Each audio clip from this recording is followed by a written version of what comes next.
number 379 of Simplifying Live. With me, Shashank Singh, I'm your host and the CEO of Simplifying. I have a really interesting story to share today about an airline I've flown, not recently, but one of the first airlines I flew, Air Baltic. And I'm sharing this story because it is Latvia's 100th anniversary yesterday, well, this week. And this is a story, this is an episode that I'm dedicating to Selga, who is Baiba's mother, who's one of the Latvians who works with Simplifying. And the story is very interesting. This was my second trip to Riga.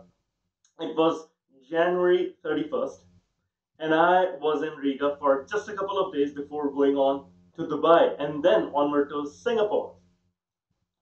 So I did two amazing things that weekend in Riga.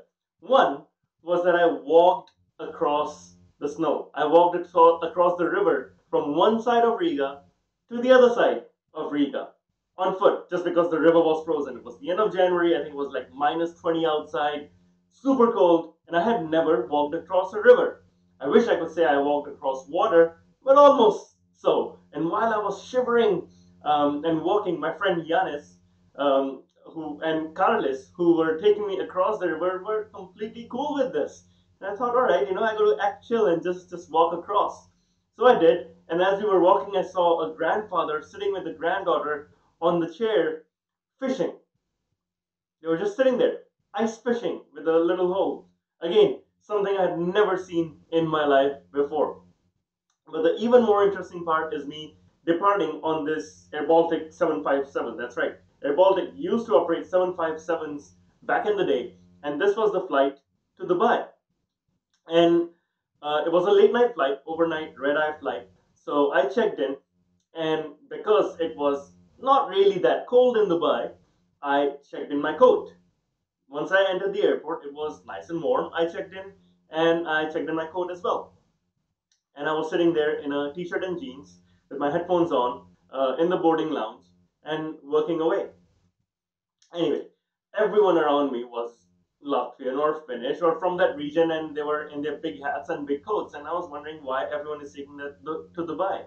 I was thinking maybe they're just not checking it in. It's more convenient to carry it on. Sure. Um, as is usually the case, I was one of the last ones to board. Everyone had boarded. I just find it more convenient.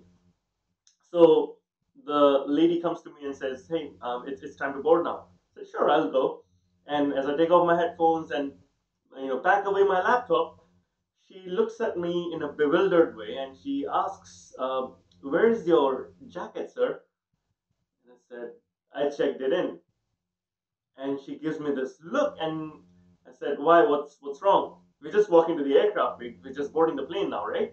She says, "Yes, but the plane is at the remote stand and you have to walk there." I froze, literally, because the plane was indeed at a remote stand. The Air Baltic 757 was parked, and there were two stairs leading up to the cabin.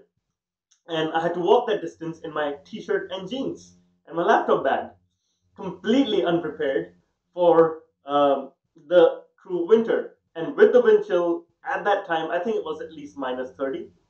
And I said, "Well, I'll run across," being the brave guy I was. So I did.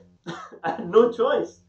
So I run across, and by the time I'm reaching the stairs, I'm panting and I'm shivering, obviously. And I hold the railing, I hold the staircase, and I realize because it's so cold, my hand is kind of stuck on the railing. So I somehow take my arm out and I climb the rest of the steps, and the two flight attendants at the entrance are just staring at me bewildered, like, what's wrong with this guy? And guess what? I had no choice. I did not know that we had to walk to the plane to board the flight. Uh, but there was no choice. So as I boarded, they're like, "You must be cold." And I said, "You bet I'm cold," because I was shivering at that time. I take my seat, and the flight attendant says, "Do you want some blankets?" I said, "Absolutely, I can do with some blankets." And she brings me 5 blankets that I pile on myself. And I get some, I think it was hot tea or something like that. They gave me a hot mug. I warm my fingers. They give me 5 blankets as the plane is going on its takeoff roll. And that was my last flight on Air Baltic and my last trip to Riga. For obvious reasons, I've been waiting for the summer to go back to Riga because I will not repeat that mistake of checking in my coat just in case the plane happens to be at the remote stand. So I hope both Salga and Baiba enjoyed this story of my last trip to Latvia on Latvia's centenary. Congratulations on 100 years. I'll catch you tomorrow. Meanwhile, I'd love for you to share your story of Riga if you've been there. If not, when you're planning to go there on hopefully Air Baltic. Love to hear your thoughts on Facebook, LinkedIn, Twitter, or YouTube. Meanwhile, you guys have a fantastic day, and I will catch you tomorrow. Till then, have a great one. Bye bye.